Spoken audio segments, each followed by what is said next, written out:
swarms, I just put a tub under it and shake them in. They're just amazing little creatures. And I mean, they make honey, but it's not about the honey. It's about the bees and keeping them alive because they're endangered. I've been a beekeeper for 2 years now. And I want to send them to the almonds. All right, guys. I just see what they do for the world and all the pollination. And I think it's also kind of fun just to take care of these little girls. We are the largest melon organic grower in the country.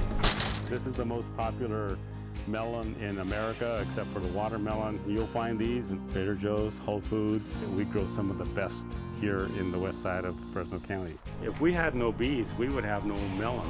We would have no almonds. We would have no citrus.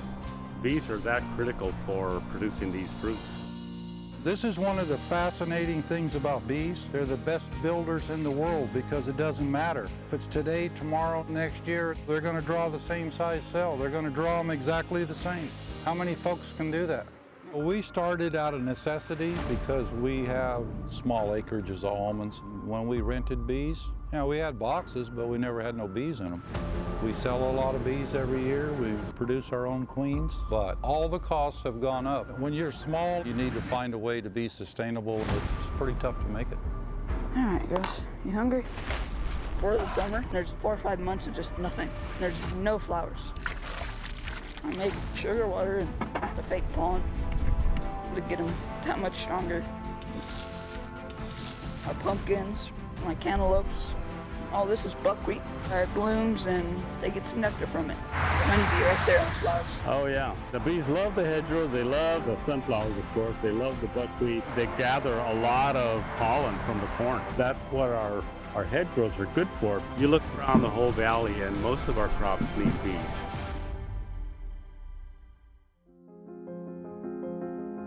The whole country depends on California because we can grow all these crops that like this hot, dry weather that you can't grow anywhere else.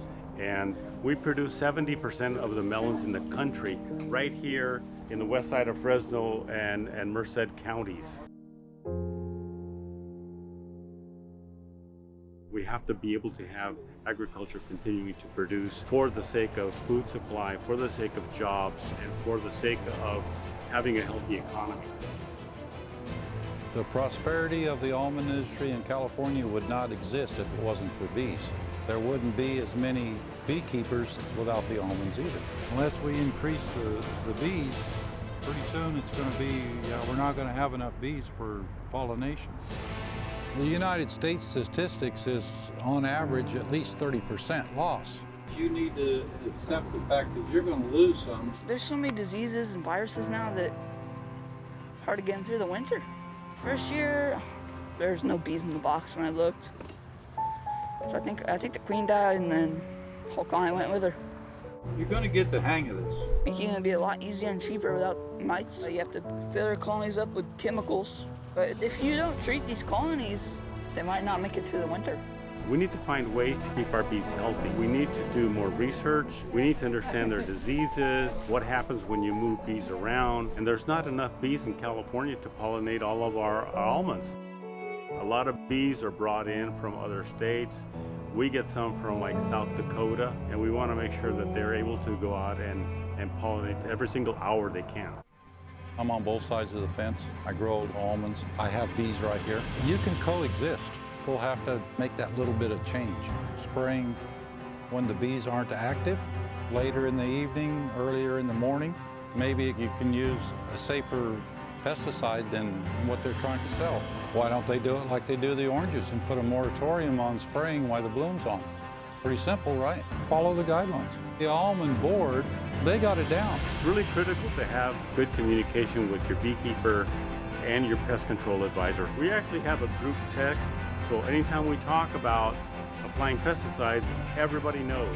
The last thing we want is for her bees to be injured or killed because we need them.